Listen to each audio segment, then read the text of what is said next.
स्वर्ग से आईनी शीतली मैया धरती पर हो लाल। स्वर्ग से आईनी शीतली मैया धरती पर हो लाल। आहो लाला धरती पर हो लाल। धरती पर आईनी शीतली मैया सेवा का लागी हो लाल। आहो लाला सेवा का लागी हो लाल। लागी गईनी सूरज के ज्योतिया मुहावा भैले हो लाल। आहो लाला मुहावा भैले हो लाल। क्वार के घामावा शीतली मैया बड़ा लागे हो टाँट। आहो लाला बड़ा लागे हो टाँट। धावल धूपल आवेली शीतली मैया लागे गले हो घाम। आहो लाला लागी गले हो घाम। बैठी न चौकिया शीतली मैया रौरा करी ना विश्राम। आहो लाला करी ना विश्राम। एक पहर बीतले दूसर पहर तीसर पहर हो लाल। आहो लाला तीसर पहर हो लाल। बैठी मचियावा शीतली मैया झार सुलामी हो केश। आहो लाला झार सुलामी हो केश। कथी केरी ककहे मैया कथी लागल हो साल।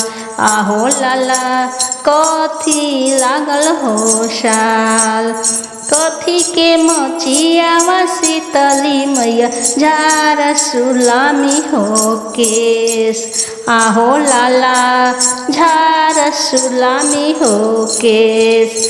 सोने केरी ककहे मैया रूपे लागल हो साल।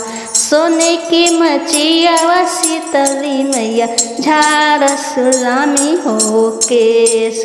आहो लाला झार सुलामी हो केश। टूटी गईली कही मैया मुरुकी गईले हो साल।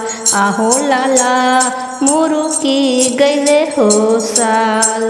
रोती कलपति शीतली मैया सोनारा घर हो जास।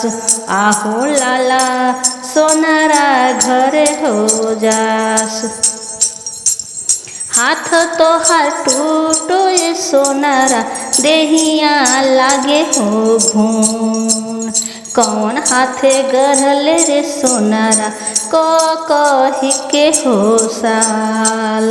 आहो लाला कही के हो साल।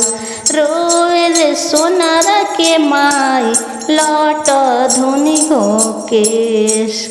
आहो लाला लाट धुनी हो केश। अब की अगुनावा शीतली मैया बखसीना हमार। आहो लाला बखसीना हमार। रोए रे सोनारा के मौगी लाट धुनी हो केश। अब की सिंदूरावा शीतली मैया बखसीना हमार। आहो लाला बखसीना हमार।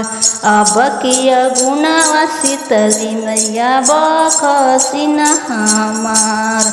आहो मैया बखसीना हमार।